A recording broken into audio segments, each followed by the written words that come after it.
tiene una amplia experiencia en este tipo de temas de propiedad intelectual. Él es abogado especialista en propiedad intelectual y transferencia de tecnología, graduado de la Facultad de Derecho de la Universidad de Costa Rica. También es máster en propiedad intelectual por la UNED y cuenta con un diplomado en propiedad intelectual por la Universidad Complutense de Madrid. Además, ha participado en varios cursos de capacitación en materia de gestión y protección de propiedad intelectual acá en Costa Rica, en España, en Estados Unidos, Israel y Uruguay, Colombia y Corea del Sur. Desde el 2021 se desempeña como asesor legal en la Oficina de Propiedad Intelectual y Transferencia de Tecnología de la Universidad de Costa Rica, Proinnova de la UCR, y cuenta con una amplia experiencia en gestión de la investigación y resguardo de activos intangibles. Ha sido conferencista a nivel nacional e internacional en materia de gestión, protección y transferencia de activos intangibles y capacitador en materia de gestión y protección de propiedad intelectual. Entonces, de esta manera, les damos la bienvenida y damos inicio también a esta charla. Nada más comentarles que la charla está siendo grabada debido a que nosotros desde el MEI contamos con un canal de YouTube y pues todo este material que vamos generando nos gusta pues poderlo subir a este canal de YouTube para que sea también consultado posteriormente. Entonces, don Diego, sin más de mi parte, le cedo pues el micrófono. Bueno, muchísimas gracias a doña Jocelyn por la presentación. Muchas gracias al MEIC por la invitación también.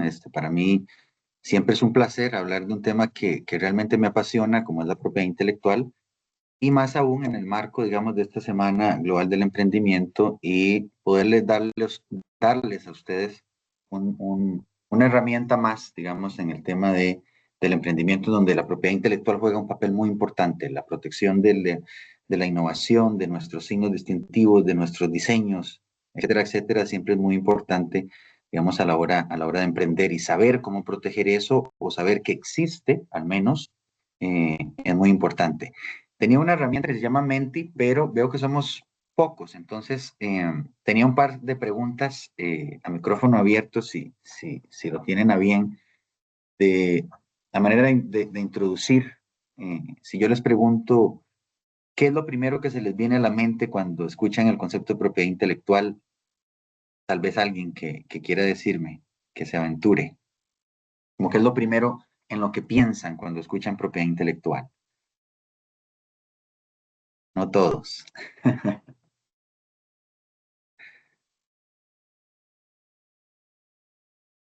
Luis Carlos, creo que... Hola, buenos Hola, días. ¿qué tal? Pues yo pensaría que, digamos, yo como artista es poder resguardar mi trabajo para que nadie después me lo copie. Exactamente, por ahí va. Temas de derechos de autor ahí principalmente, que ahorita vamos a conversar sobre ello. ¿Alguna otra persona que se le ocurra qué es lo primero que se le viene a la mente cuando escucha el concepto propiedad intelectual? ¿O a qué lo asocia? Carolina. Sí, yo pienso como en lo llamado copyright y canciones, por ejemplo, que es como lo más, de lo que más se habla. Perfecto, bueno, sí, tienen una noción, digamos, de lo que estamos hablando, de lo que es propiedad intelectual. Vamos a ver. Y ventana, vamos a ver. Acá está. Entonces, más o menos, sí, grosso modo, eso es la propiedad intelectual, poder proteger, digamos, de manera exclusiva las creaciones de la mente humana.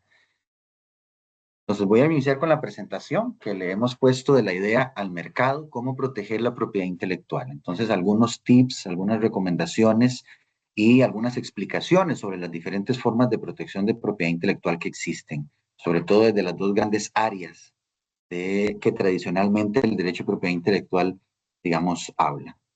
Bueno, como decíamos ahora, y doña Jocelyn, en el marco de la Semana Global del Emprendimiento. En caso de que tengan alguna consulta posteriormente, ahí les queda mi contacto, mi correo electrónico, Yo trabajo en la Universidad de Costa Rica y al mismo tiempo somos lo que llamamos un CATI periférico o un centro de apoyo a la tecnología y la innovación, que recibimos también consultas de digamos, personas externas a la comunidad universitaria. No necesariamente solo trabajamos para funcionarios o estudiantes de la U, sino que si en algún momento tienen alguna duda, alguna consulta sobre temas de propiedad intelectual en el marco, digamos, del emprendimiento que estén llevando a cabo, con muchísimo gusto desde ProInnova, de la Universidad de Costa Rica, digamos, podemos apoyarle. Entonces, eso como un primer anuncio de quiénes somos un poco y qué es lo que hacemos. ProInnova es la Oficina de Propiedad Intelectual y Transferencia de la UCR, que grosso modo lo que hace es transferir los diferentes resultados de investigación. Primero protegerlos por las diferentes formas de PI que vamos a ver y después transferir esto finalmente al mercado, algún licenciatario interesado. Un poco el contenido que me gusta al inicio siempre hablar un poco de lo que voy a hablar. Primero el concepto de propiedad intelectual para más o menos saber qué es lo que entendemos cuando hablamos de PI. Y después ahí ya propiamente en las diferentes ramas vamos a hablar un poco del derecho de autor, qué es lo que protege, por cuánto tiempo se protege, qué es lo que puedo hacer o no hacer con los derechos de autor. Y después nos pasamos al área de la propiedad industrial, ahí vamos a hablar un poco de patentes, con qué se come eso, que muchas veces podemos escuchar el concepto de patente o es que eso está patentado, pero ¿qué es lo que realmente significa eso? Los modelos de utilidad, que son una patente un poco pequeñita, llamémoslo así. Diseños industriales, signos distintivos, las marcas por antonomasia son el signo distintivo más conocido. Entonces, uno tal vez no es tan consciente de qué es propiedad intelectual desde el punto de vista técnico, pero consume propiedad intelectual todos los días. Hay propiedad intelectual en los teléfonos, en las computadoras, en las canciones que escuchamos, en las películas de Netflix que vemos, etcétera, etcétera. Tal vez no estamos tan conscientes de eso, pero ahí hay propiedad intelectual en todo lado y todos los días consumimos propiedad intelectual. Algunas otras formas de protección que vamos a ver, como son los secretos industriales, y un espacio para preguntas que, digamos, logísticamente le decía a la compañera Carolina que si tienen alguna pregunta, nada más levantan la mano, abren el micrófono y me interrumpen y ahí conversamos sobre la duda que tengan. No tengo ningún problema con eso, entonces adelante. Si hay alguna duda sobre el tema, ojalá específicamente en la lámina que estemos presentando o el tema que estemos abordando, ahí nada más me interrumpen por ahí. No hay ningún problema.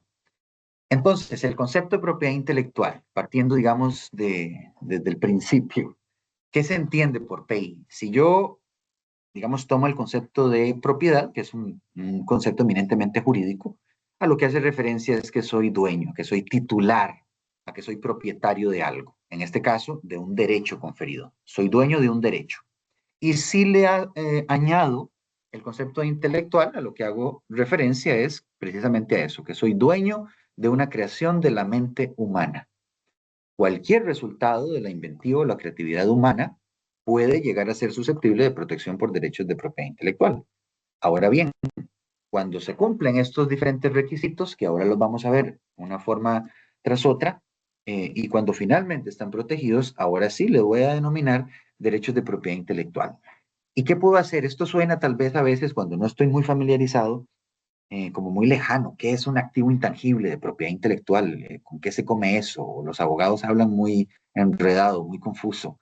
Bueno, no es otra cosa que la posibilidad de tener un derecho sobre algo que yo creo. ¿Y qué puedo hacer yo con eso?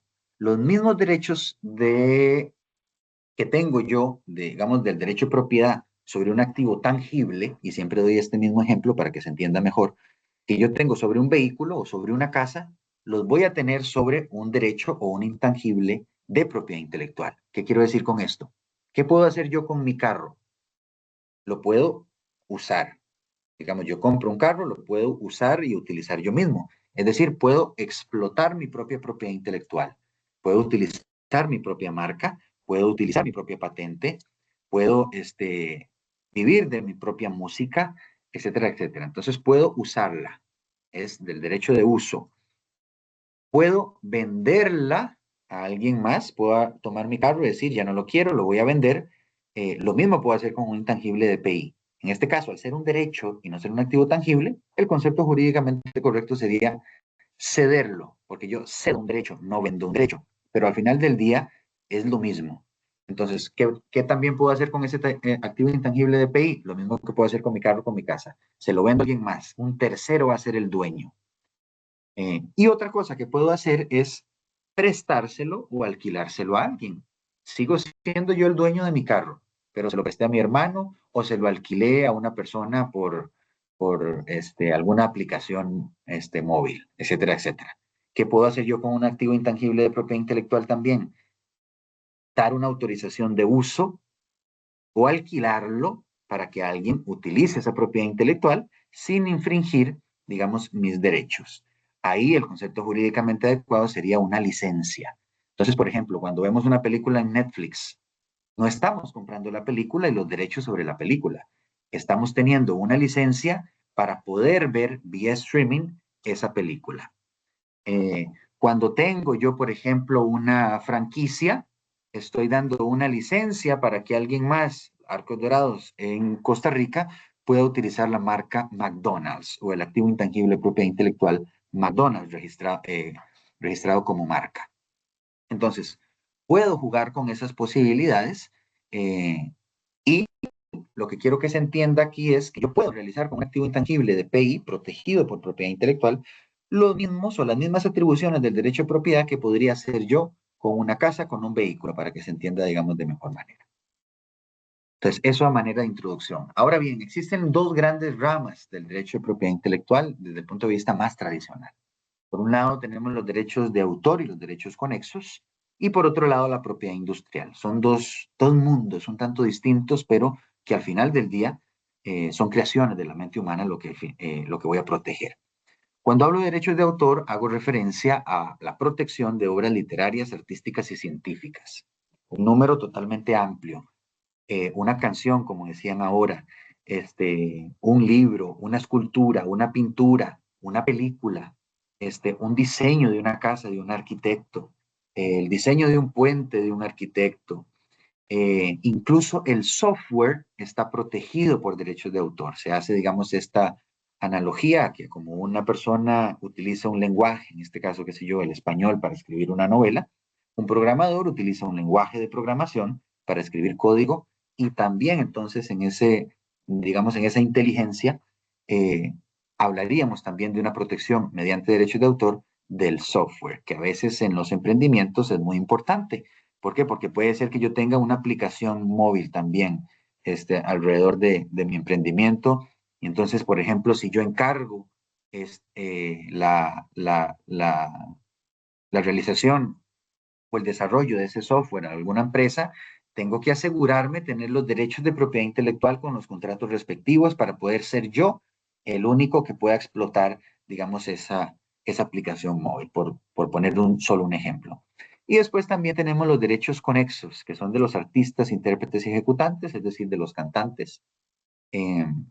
Aquí siempre doy el mismo ejemplo de el cantautor. El cantautor tiene dos sombreros, tiene derechos de autor sobre la obra que escribe, sobre la canción, y tiene derechos conexos sobre la interpretación que hace, digamos, de esa canción, el cantante. Algunos cantantes solo son cantantes, otros son cantautores o algunos solo son autores, etcétera, etcétera. Esa es la diferencia, digamos, entre un poco el derecho de autor y el derecho conexo. Los organismos de radiodifusión también tienen derechos conexos, los programas de radio, televisión, etcétera, etcétera, y los productores de fonogramas o las que antes le llamaban las disqueras, que ya creo que esa industria, digamos, ha venido un poco más abajo. Bueno, ya hay gente que compra mucho acetatos o está poniéndose muy de moda. Pero en fin, estos son, grosso modo, a lo que hacemos referencia cuando hablamos de derechos de autor. Ahora vamos a ver un poquito más con detalle. Y por el otro lado, tenemos a la propiedad industrial. Y aquí tenemos a las patentes de invención, algo que normalmente escuchamos mucho. Típico ejemplo, ese medicamento está patentado, ese algoritmo de reconocimiento facial de Apple para desbloquear el teléfono está patentado. Salió una patente nueva del proceso de producción de etanol de la Universidad de Costa Rica. Qué sé yo, un montón de cosas que pueden protegerse por medio de patentes de invención. Y ahora vamos a hablar un poco más de eso. ¿Cuáles son los requisitos? ¿Qué es lo que se patenta al final del día? Modelos de utilidad, que son una especie, digamos, también de patente. Diseños industriales, que también consumimos todos los días esto. La forma de un carro, la forma de unos tenis, todo eso está protegido como un diseño industrial. Las formas, digamos, meramente ornamentales de los productos que consumimos, etcétera, etcétera. Y después tenemos acá una gran rama que es los signos distintivos, dentro de ellos las marcas comerciales, que mi compañero Fabián Gamboa ahora en la tarde va a hablar un poco o va a dar una charla acerca de protección marcaria específicamente y va a hablar un poco más con detalle del proceso de registro de marca, para lo cual les adelanto, no se necesita un abogado, pero siempre es importante estar, digamos, bien informados de cuál es el proceso, de qué es lo que puedo registrar y qué no puedo registrar. Y no hay que perder de vista que a veces las marcas son un activo intangible muchísimo, muchísimo más valioso, incluso a veces que algunos otros activos de una empresa. Por ejemplo, el típico ejemplo de Coca-Cola. ¿Cuánto vale la marca Coca-Cola? ¿Cuánto vale la marca Nike o Nike? Con un registro que, digamos, toma pocos meses, unos 4 meses y todo sale bien, ya tengo mi marca registrada. Y ojo con eso, que después el posicionamiento marcario le da un valor muy brutal a una marca. Entonces, siempre es importante, previo a comercializar con alguna marca específica, hacer estos estudios y proteger muy bien a la hora de emprender estos activos intangibles de propiedad intelectual, entre ellos las marcas comerciales. Ahora bien, si con una idea quiero que se vayan de esta charla, es lo siguiente: la propiedad intelectual o la protección de la propiedad intelectual no es un fin en sí mismo. Es a veces condición necesaria, pero no suficiente para poder, digamos, realizar emprendimientos dinámicos o de base tecnológica, por ejemplo. Más allá de emprendimientos más de subsistencia, en donde también es importante la protección marcaria y demás para el seguimiento, digamos, del usuario, del consumidor, con el origen empresarial de ese producto, de ese servicio. Pero la API juega un rol importantísimo también en emprendimientos, digamos, dinámicos o también de base tecnológica. Y es una herramienta. ¿Por qué? Porque si yo protejo y si gasto muchísimo dinero en proteger una patente, pero que al final del día no tiene mercado, entonces, ¿para qué lo hice? Entonces, la protección por la protección misma es un error. Entonces, siempre veamos a la propiedad intelectual como una herramienta para emprender, pero no como un fin en sí mismo de protegí 10 marcas y nada más comercializo una. Pero bueno, ¿y las otras 9? ¿Para qué hice eso? ¿Para qué hice ese gasto? Si no estoy explotándolo, incluso me podrían eventualmente hacer una cancelación por falta de uso. Entonces, ese es el primer punto que quiero que se lleven. La API no es un fin en sí mismo y tenemos que tener, digamos, mucho cuidado de verlo de esa manera. Reconoce el esfuerzo intelectual y económico de los creadores, para nadie es un secreto. Si yo invierto en poder, digamos, realizar alguna artesanía, tiempo y creatividad, intelecto, recursos económicos, en poder generar un diseño, una marca, si ya estoy hablando más de patentes, en poder hacer, digamos, investigación para mejorar alguna parte técnica específica de un aparato y quiero comercializar esto, si soy un artista plástico, invierto tiempo y dinero en esto, etcétera, etcétera. Entonces, reconoce la propiedad intelectual mediante la protección de estos activos intangibles y la posibilidad de exclusividad por un determinado lapso de esa propiedad intelectual, en la que solo yo pueda, digamos, utilizarla. Permite realizar negocios y alianzas estratégicas. Si yo tengo un emprendimiento, por ejemplo, de base tecnológica y quiero levantar capital, muy probablemente va a ser más atractivo en el que yo vaya ya con algo protegido y lo primero que me van a preguntar: ¿usted tiene su marca registrada? Ese diseño que usted está vendiendo también lo tiene registrado. ¿Está patentado en qué país es eso que usted está comercializando? Se vuelve más atractivo precisamente por el tema de la exclusividad y lo que llamamos en derecho la oponibilidad a terceros, en la que solo el titular de ese activo intangible de PI puede autorizar o desautorizar su uso o no. Y después, evidentemente, genera estímulos para la innovación y generación de nuevo conocimiento. Qué sé yo, típico ejemplo de una casa farmacéutica. A veces invierten, qué sé yo, más de 30-35% de las utilidades en investigación y desarrollo. Entonces, precisamente para poder generar mayor investigación, proteger esos resultados de investigación y finalmente comercializar. Y la protección no es perpetua, ni es absoluta. Entonces tenemos que tener en cuenta que durante cierto tiempo, cierta cantidad de tiempo, vamos a tener esa protección y después va a vencer. Ahora sí, propiamente el derecho de autor, y me gusta explicarlo con estas tres preguntas que ya fui adelantando un poco. ¿Qué protege, qué derechos otorga y quién explota esos derechos? Bueno, lo primero, ya lo dijimos un poco, es una amplia posibilidad de protección, desde un libro hasta una escultura, hasta una canción, hasta un poema, hasta un software, hasta una película, etcétera, etcétera. Cualquier resultado de la inventiva humana que cumpla con el requisito de originalidad y sea una forma de expresión. No se protegen las ideas por sí mismas. Y esto es otra idea potente que quiero que se lleven. La propiedad intelectual no protege las ideas. Entonces el cuento de que, ay, es que me robaron la idea, es que yo tenía esa idea y me la quitaron. Las ideas son, me voy a decir una vulgaridad, pero mejor no. Las ideas, todo el mundo tiene ideas. Entonces, tenemos que tener en cuenta que solamente cuando yo concreto esa idea y tiene una forma de expresión, va a ser susceptible de protección por algún intangible de propiedad intelectual, en este caso derechos de autor. Entonces, esa idea importante, las ideas no se protegen por sí mismas. Entonces, después, ¿qué derechos otorga? Derechos morales y patrimoniales. Ahora vamos a hablar un poco más de ello, que es lo importante, digamos, los derechos patrimoniales de reproducción, de distribución, comunicación pública y transformación. ¿Y quién explota los derechos? Generalmente el titular originario, que es el autor, generalmente, o el titular derivado, que puede ser mediante una cesión inter vivos o mortis causa. ¿Qué quiero decir con estos latinazos?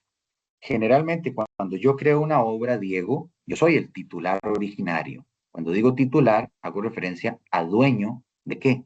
De estos derechos, de los derechos morales y los derechos patrimoniales. Pero, por ejemplo, si a mí se me paga para realizar esa obra, ejemplo que daba ahora, si yo quiero desarrollar un software y le pago a una empresa desarrolladora de software, el titular en origen voy a ser yo. ¿Por qué? Porque es una obra por encargo. O, otra excepción, la relación de empleo. Cuando yo realizo una obra, en el marco de una relación de empleo, me están pagando para que lo haga, el titular en origen es mi empleador. Yo sigo siendo el autor y se me debe respetar como autor y voy a tener siempre estos derechos de carácter moral, pero el titular o el dueño o, o el propietario de esos derechos va a ser una persona distinta al autor.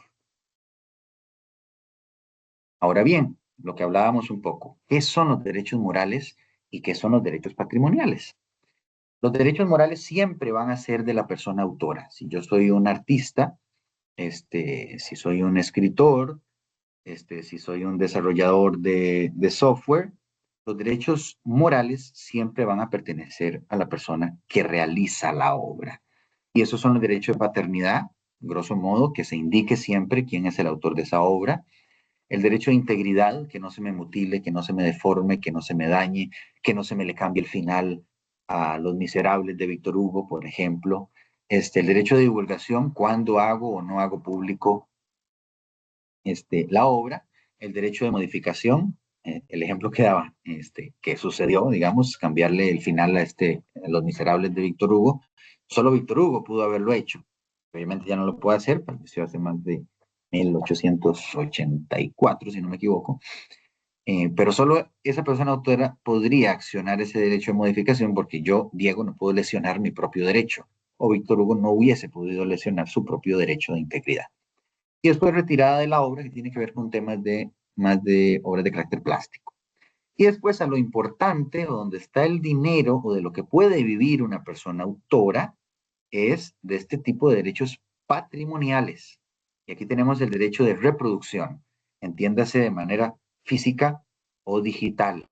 Es el mismo acto de reproducción en el que yo tome un libro y vaya a una fotocopiadora, o lo escanee y guarde un PDF en mi computadora, que debe ser autorizado por el titular de los derechos. Bueno, algo importante que no dije acá. ¿Cuándo nace y cuándo muere el derecho de autor? Nace de manera automática y no requiere registro.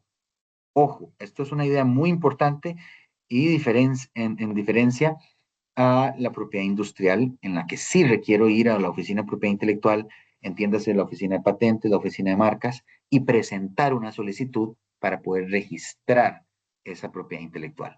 En el caso del derecho de autor, ese derecho nace de manera automática y esto me lo permite el convenio de Berna y la propia ley de derechos de autor. Esa protección automática desde el momento mismo en el que yo finalizo la obra. Sin embargo, sí es importante y sí es posible poder ir a la oficina de derechos de autor y registrar mi obra para darle una fecha cierta.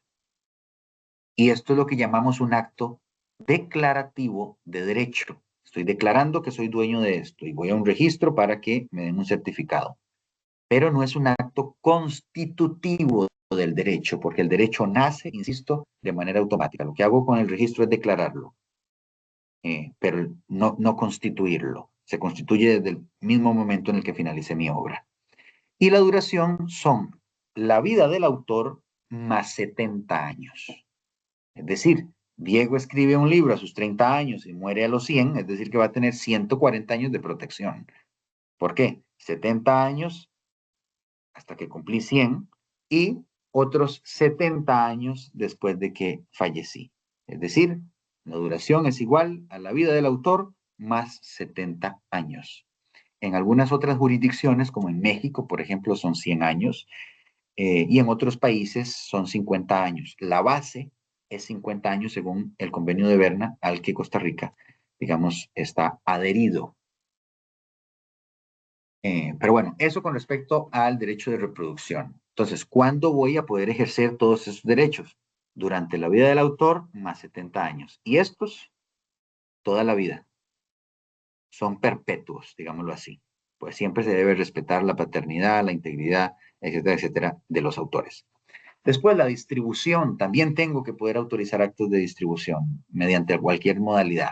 Mediante la venta, mediante el préstamo o mediante el alquiler, digamos, de esa obra. Tengo que poder autorizar ese acto de distribución. Después, los actos de comunicación pública también deben ser autorizados o no por el titular de ese derecho. ¿Qué quiero decir con comunicación pública? La diferencia entre la reproducción y la comunicación pública es la siguiente. No tengo un acceso a una copia o un ejemplar, digamos, de la obra.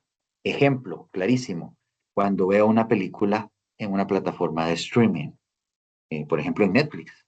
Yo veo una película en Netflix y no guardo una copia en mi computadora o en mi televisor, sino que la estoy viendo vía streaming. Contrario census, si yo voy a bueno, yo no sé si eso existe todavía, a un video y compro un CD que tiene la película ahí, digamos, de manera legítima, eso es un acto de reproducción, donde yo estoy comprando un ejemplar y tengo acceso a un ejemplar, digamos, ahí a una copia de la obra. En la comunicación pública no. Lo mismo, por ejemplo, con las canciones en Spotify o en YouTube, o los videos o películas en YouTube. Son actos de comunicación pública porque yo no lo descargo y no guardo una copia en mi computadora o en mi teléfono, sino que lo veo vía streaming. Entonces, esto también, una de las modalidades es puesta a disposición, una modalidad del derecho de comunicación pública. Y después, el derecho de transformación, que a lo que hace referencia a la posibilidad de generar obras derivadas a partir de la obra primigenia o la obra original. Típico ejemplo de esto, por ejemplo, ahora que salió la serie de 100 años de soledad de Gabriel García Márquez en Netflix.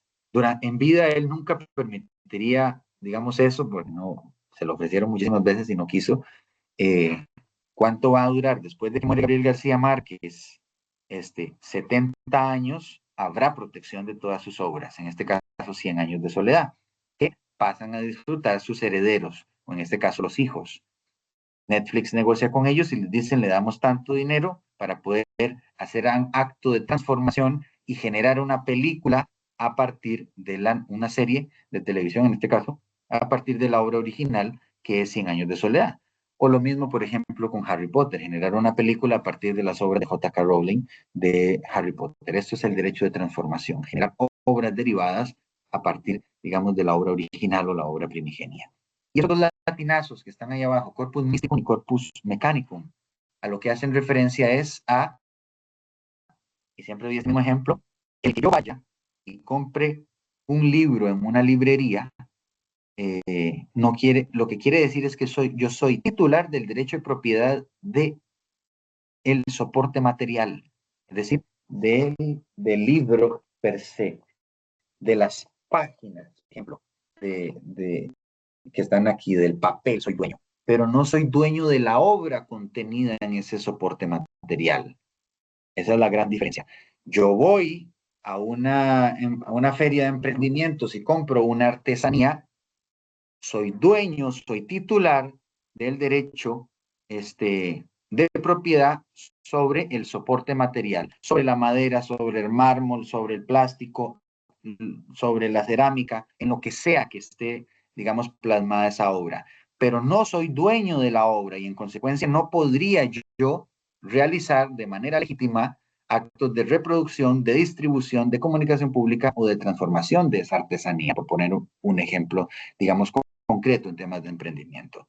Entonces, tengo que ser muy consciente de que cuando yo vendo algo, lo que estoy vendiendo es el soporte material, a menos que yo celebre con quien me está comprando un contrato de cesión de derechos y le ceda esto. Porque el hecho de que yo lo venda no quiere decir que mi pintura, yo la vendí y todo el mundo ahora puede sacarle copia y hacer camisetas con mi pintura, digamos, ahí. ¿Por qué? Porque son actos de reproducción que solo el titular del derecho puede autorizar o desautorizar. Eso es algo muy importante para que lo tomen en cuenta y por eso es importante entender esta diferencia entre el corpus mysticum o la obra, digamos, per se, y el corpus mechanicum o el soporte material que contiene a esa obra. Otro ejemplo de esto, pintar un mural en una pared. La pared es del dueño del edificio, pero la obra contenida ahí es mía. Y en consecuencia no se podrían hacer actos de reproducción sin mi autorización previa. Por eso es muy importante, digamos, conocer esta diferenciación. Hasta aquí, digamos, el tema de derechos de autor. Ahora va a pasar a hablar un poco de propiedad industrial en estos 20 minutos que nos quedan y explicar un poco sobre el tema de patentes y demás. Si hay alguna consulta sobre el tema de derechos de autor, adelante. Si no, hablamos ahora un poquito acerca de lo que es la propiedad industrial. Como les comentaba al inicio, hay dos grandes ramas dentro de la propiedad intelectual: derechos de autor y conexos, y propiedad industrial, donde vamos a ver las patentes, los diseños, los signos distintivos y los secretos industriales. Entonces, ¿qué son los signos distintivos? O cuáles son los tipos de signos distintivos. Por antonomasia, las marcas comerciales son el signo distintivo más conocido o más reconocido. Y vemos las marcas en todo lado, en todo lo que consumimos hay marcas. Sean marcas de servicio, sean marcas de productos, o ambas. Alguien aquí está dando. Después están los nombres comerciales, que también se protegen como un signo distintivo, y a lo que hacen referencia es al nombre del establecimiento comercial. El cómo me voy a llamar yo. Qué sé yo, el establecimiento comercial Los Patitos S.A. Aunque yo tenga registrada la marca Los Patitos S.A., tengo que registrarlo bien como nombre comercial porque son protecciones distintas. Una es para la identificación de los productos o servicios que yo voy a comercializar y otra para identificarme a mí como establecimiento comercial o con nombre comercial. Y eso es otro activo intangible propiedad intelectual importante. Las expresiones de publicidad comercial, estos son no son otra cosa que los famosos eslogans. Y hay muchos ejemplos de ello acá en Costa Rica. es mucha galleta, siempre con algo mejor, donde hacemos bien las cosas, solo bueno, etcétera, etcétera, que están directamente asociados precisamente ¿a qué? A una marca. Entonces, Teletica, el siempre con usted es la expresión de publicidad comercial, la marca registrada es Teletica. Siempre con algo mejor, Dos Pinos, la marca Dos Pinos es la marca registrada y la expresión de publicidad comercial o el eslogan es, está directamente asociada a una marca registrada. Es decir, no puedo registrar un eslogan en genérico o una expresión de publicidad comercial en genérico. Necesariamente tiene que estar, digamos, asociada a la marca. Y después algo muy bonito que a mí me encanta, que son las indicaciones geográficas y dentro de ellas a las denominaciones de origen. Y dos ejemplos muy concretos de esto son alcoholes, digamos, o bebidas espirituosas que llaman. Por ejemplo, el tequila. Yo puedo producir licor de agave en cualquier parte del mundo. Sin embargo, tequila le puedo llamar única y exclusivamente al que se produce en la región de Tequila en México. Entonces, y pueden haber varias marcas. Entonces, lo que sucede es que hay un ente regulador de la denominación de origen y autoriza a los productores para que vendan tequila bajo su marca específica. Qué sé yo, José Cuervo, Don Julio, los tipos de tequilas. Pero solo esos se les puede llamar tequilas y tienen que autorizarlo digamos, en el caso de Costa Rica se le llaman las entes reguladores o consejos reguladores de la denominación de origen. Otro ejemplo muy concreto de esto, el champán. Yo puedo producir vino espumoso en cualquier parte del mundo, pero champán le puedo llamar única y exclusivamente al que se produce en la región de Champagne, en Francia.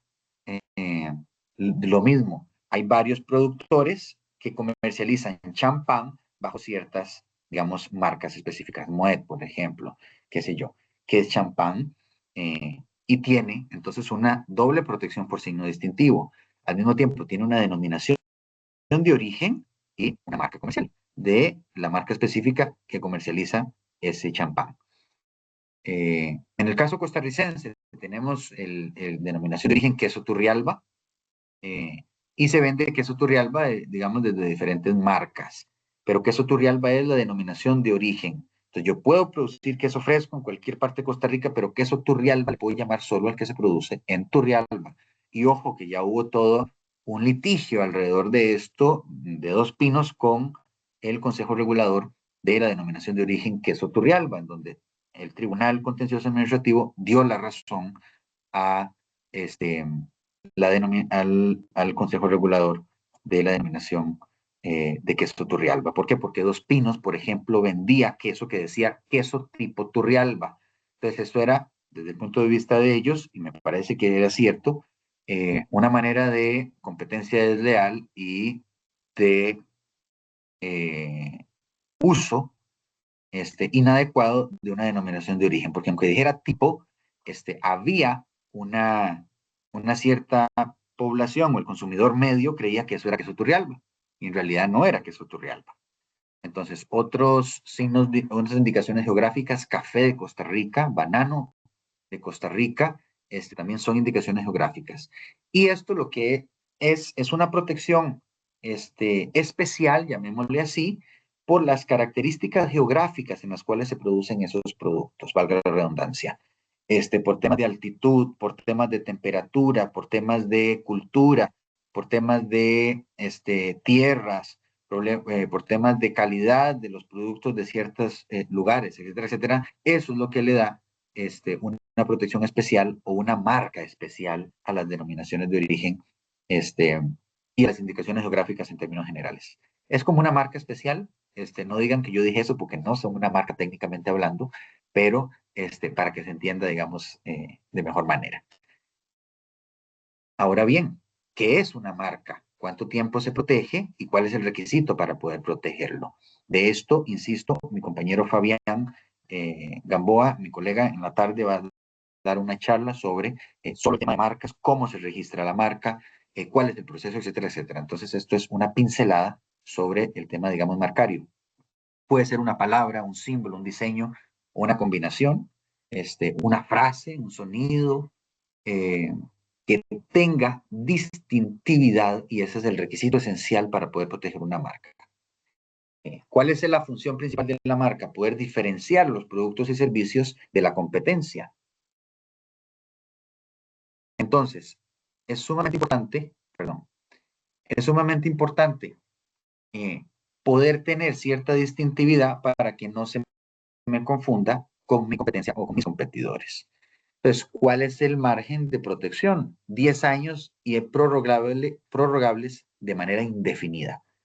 Es decir, yo puedo registrar mi marca y digamos que tenga 100, 200, 300 años viviendo esa marca y aún la voy a tener. Ahora, existen marcas tradicionales, que son las que vemos acá al frente, y dentro de las marcas tradicionales tenemos las marcas figurativas, solo elementos figurativos, por ejemplo aquí Nike o Nike, como quieran llamarle.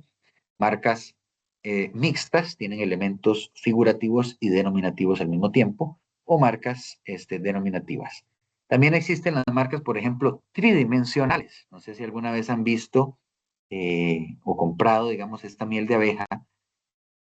Ese envase está protegido como una marca tridimensional. Entonces, la abejita es una marca mixta y al mismo tiempo, una tradicional, y al mismo tiempo tiene en el mismo empaque otra marca tridimensional especial.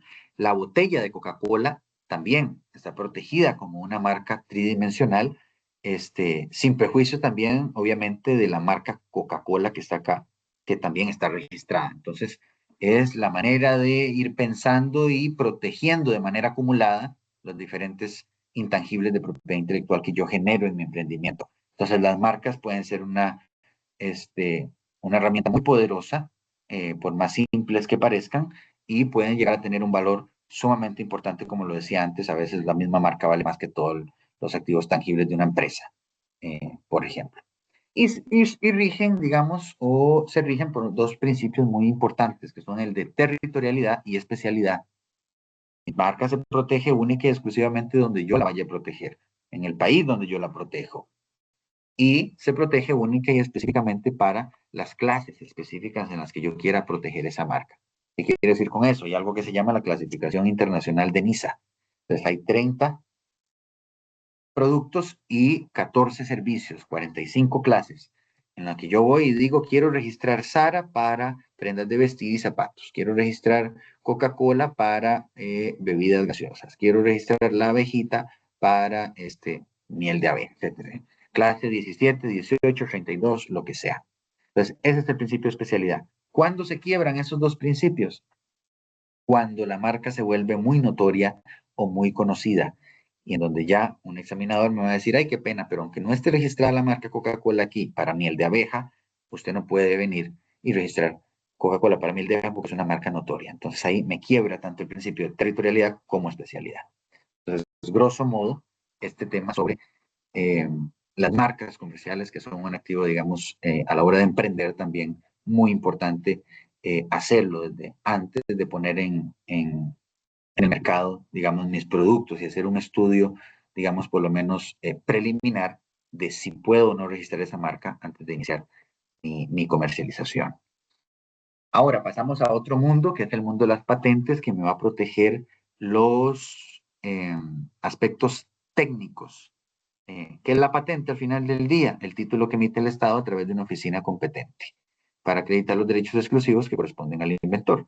Es decir, el certificado que me da la oficina de patentes para que solo yo pueda comercializar esa solución técnica a un problema técnico. Y al final del día, eso es la invención.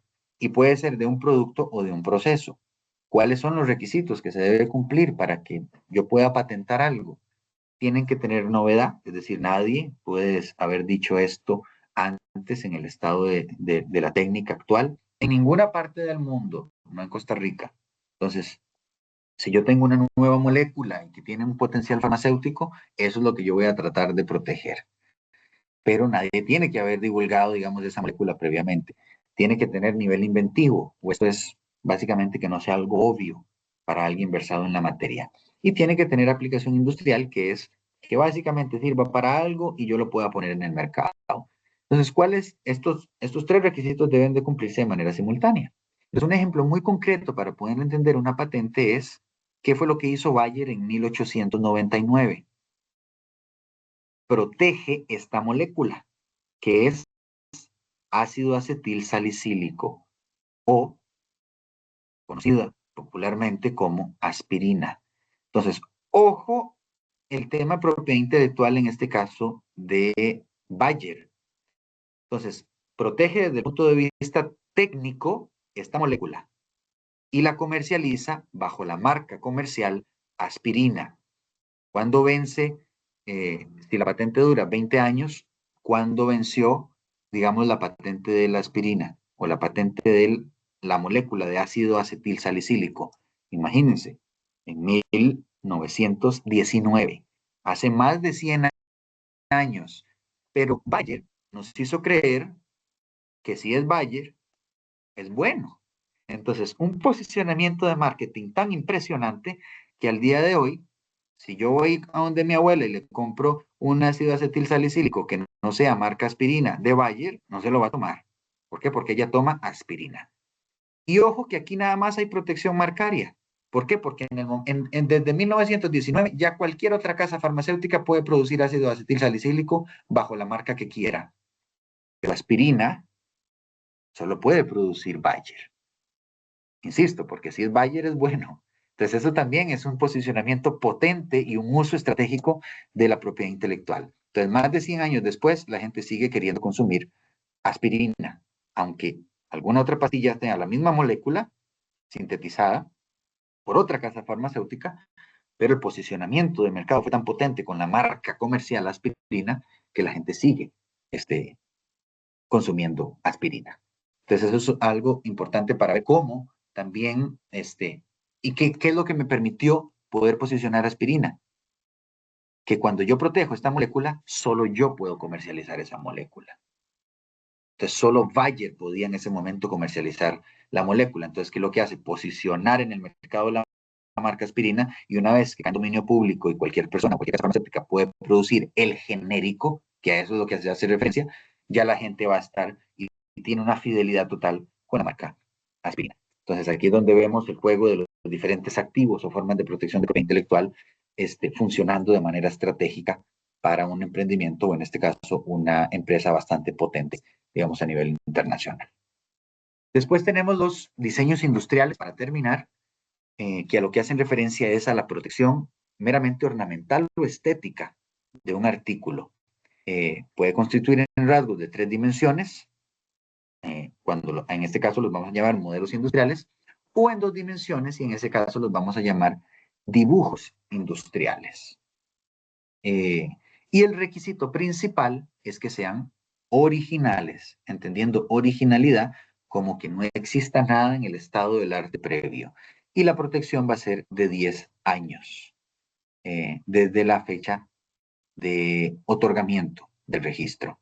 La patente es desde el momento de presentación de la solicitud. Es una, digamos, diferencia sustancial. Entonces, ¿qué me va a proteger el diseño industrial? Por ejemplo, si yo soy un artesano, conversaba el otro día con este señor que protegió un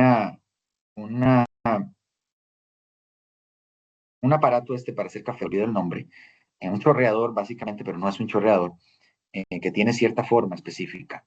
Eso al mismo tiempo es una obra y es protegible por derechos de autor, pero al mismo tiempo es un diseño industrial y es protegible como diseño industrial. Hay una línea muy delgada entre el diseño industrial y la marca tridimensional, pero no son excluyentes. Entonces, al mismo tiempo podría yo tener protección acumulada de ese mismo aparato, digamos, para hacer café, mediante derechos de autor como una obra de arte aplicado, que es como un diseño industrial, y como una marca tridimensional si cumple con los requisitos de distintividad. Porque, ojo, que siempre y cuando cumpla con el requisito de la forma específica, lo puedo proteger. En el caso de derechos de autor, ¿es original? Entendiendo que no hay nada en el estado del arte previo, igual, sí, protegida. En el caso de diseño industrial, cuenta con originalidad, no hay nada en el estado de la técnica anterior similar, protegible como diseño industrial. Y ese aparato tiene distintividad por sí mismo. Se diferencia de sus competidores. Sí, marca tridimensional. Entonces, hay una protección acumulada de derechos de propiedad intelectual y un uso estratégico, digamos, de estos intangibles, en los que yo tengo más herramientas a la hora de eventuales violaciones a derechos de propiedad intelectual o usos ilegítimos que un tercero tenga sobre mis diseños. Y finalmente, todo un apartado también de información no divulgada, cuyo plazo de protección es indefinido.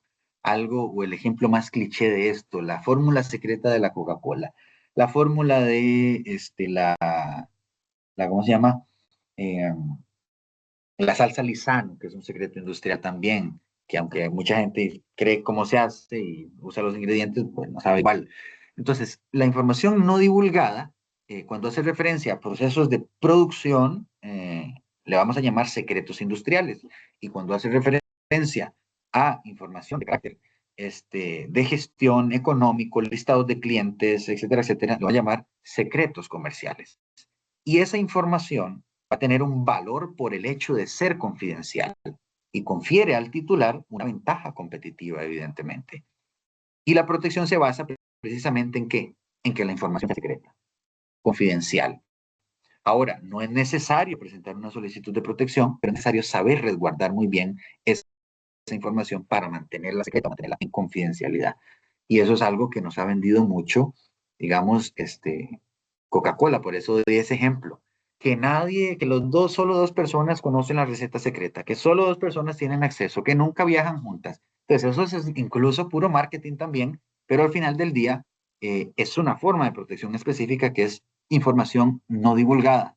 Existe una ley de información no divulgada en Costa Rica y entonces también se puede echar mano de ello. ¿Cuándo?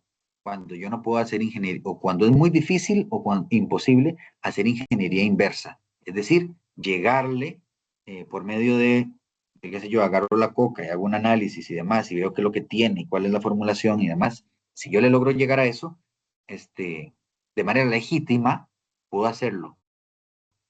Pero cuando es muy fácil hacer esa ingeniería inversa y cumplo con los requisitos de patentabilidad, entonces es mejor presentar por patente, porque al final del día proteger algo por patente es divulgar. Es un contrato social entre el inventor y el Estado, en donde le digo, bueno, le doy 20 años para que usted explote a cambio de una exclusividad por 20 años y a cambio de que usted me divulgue toda esta información que en 20 años cualquier persona o cualquier industria va a poder utilizar. Entonces, esto es, grosso modo, aquí podríamos hablar, digamos, días sobre propiedad intelectual, pero es más o menos las nociones básicas que quiero que se lleven sobre cómo saber resguardar, digamos, esa innovación de mi emprendimiento, cómo, si tengo posibilidad de proteger mi marca o no, si tengo un aspecto técnico, si soy un artista y lo que quiero son vender mis obras, tengo derechos sobre ellas, se van mis derechos cuando vendo el ejemplar, todo este tipo de cosas que es importante que ustedes como emprendedores, digamos, sepan a la hora de utilizar y proteger sus activos intangibles de propiedad intelectual. Muchísimas gracias. Entonces quedaría un espacio para consultas o comentarios en caso de que los tengan. Y si no, insisto con lo que les mencionaba al inicio, acá tienen mi contacto, somos un CATI periférico y atendemos también consultas relacionadas con temas de propiedad intelectual. No llevamos procesos, ojo, lo que digo atendemos consultas y dudas a terceros, digamos, ajenos a la universidad, por esa función de CATI periférico que tenemos con el registro nacional, el registro de propiedad intelectual propiamente. Entonces, para mí es un placer. Si tienen alguna pregunta, con muchísimo gusto y espero que hayan aprendido algo o se lleven algo valioso, digamos, de la charla. Excelente, don Diego. De verdad, muchísimas gracias por toda la información compartida, por instruirnos sobre este tema tan importante. Al final es una herramienta que como emprendedores y emprendedoras que están por acá puedan utilizar. Entonces, de verdad, muchas gracias. Veo que la señora Alexandra Marín tiene la mano levantada. Entonces, adelante, doña Alexandra. Ok, buenos días. Muchas gracias por la charla, muy interesante. Mi consulta va para registrar un nombre, la persona puede, o sea, ¿puede la persona hacerlo sola o tiene que necesariamente pagar un abogado o algo para que hagan un tipo de documento o es fácil de hacer? Esa es mi consulta. Muchas gracias. Perfecto. Le recomiendo en relación con esto que se conecte también a la charla de mi colega Fabián Gamboa, que creo que es en la tarde. Ahí pueden verlo y él explica precisamente este proceso, pero para no dejarla sin responder, no. No es necesario un abogado, es un proceso relativamente sencillo, pero sí hay que tener cierto conocimiento y este conocimiento se los puede dar Fabián ahora. ¿Por qué digo esto? Porque, por ejemplo, si le hacen una prevención y le dicen, bueno, ¿cuál es la, no señaló la clasificación internacional NISA? Y uno se va a quedar como, ¿y qué es eso? ¿Qué es la clasificación? Bueno, les comentaba, ahí yo no registro una marca en genérico, sino que existe la clasificación internacional de NISA con 45 clases y yo digo, quiero registrar ProInnova para servicios de educación, clase 43. Estoy bateando, no me la sé de memoria.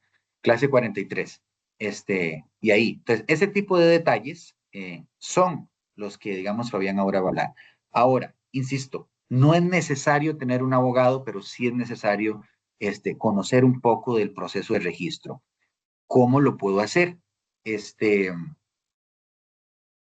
Vía, digamos, en línea, mediante lo que se llama la plataforma Wipo-File, para la cual tengo que tener firma digital, o lo puedo hacer presencialmente llevando el formulario específico que está en la página web de la oficina de marcas del registro de propiedad intelectual, llenar el formulario y llevarlo, digamos, de manera física. Entonces, ¿cuánto vale? Si yo quiero proteger la marca Pedrito Los Palotes para zapatos, sombreros y qué sé yo, alguna otra cosa, fajas, entonces son 3 clases.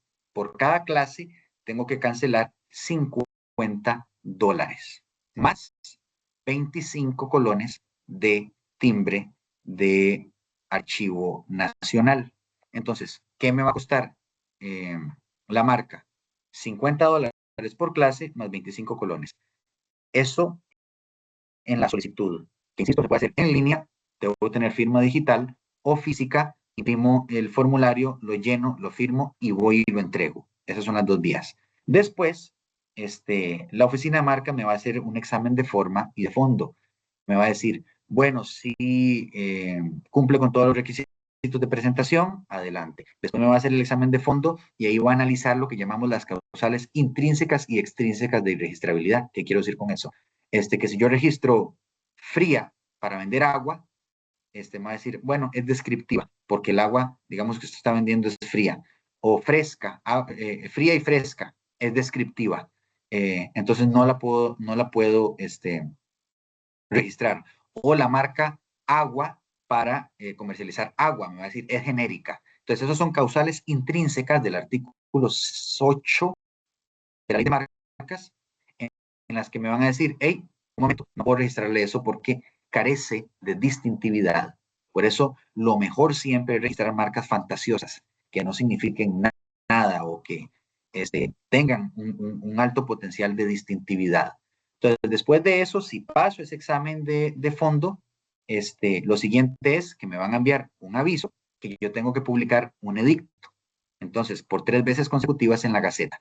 Y va a haber 2 meses para que las personas o cualquier interesado vaya y diga, bueno, a mí no me parece que esa marca se registre, porque X, Y, Z, porque la mía es muy similar y puede generar competencias, etcétera, etcétera. Una vez que pasan esos 2 meses y no existe ninguna oposición de nadie, poco menos de una semana, 2 semanas después, se emite el certificado de registro. Entonces, esto puede durar, en el mejor de los casos, unos 3 meses desde que presento la solicitud hasta que se me otorga el certificado, digamos, de registro. Ahora, pueden haber ciertos altos, digamos, en el camino en el que me digan, tiene una prevención, porque no señaló el lugar de notificaciones, porque no, la denominación que usted dio no confirma configura o no hace embone con la parte gráfica, digamos, de la marca. Entonces, esos son prevenciones de carácter formal o prevenciones de carácter material o de fondo. Entonces, eso me puede detener un poco el plazo. Entonces, una vez yo corrijo, le hago caso a la registradora y envío el documento.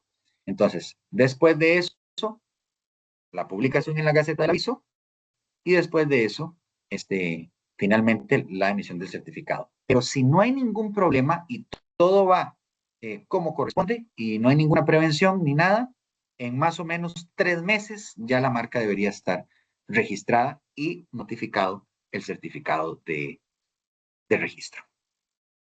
Ok, muchísimas gracias. Con muchísimo gusto.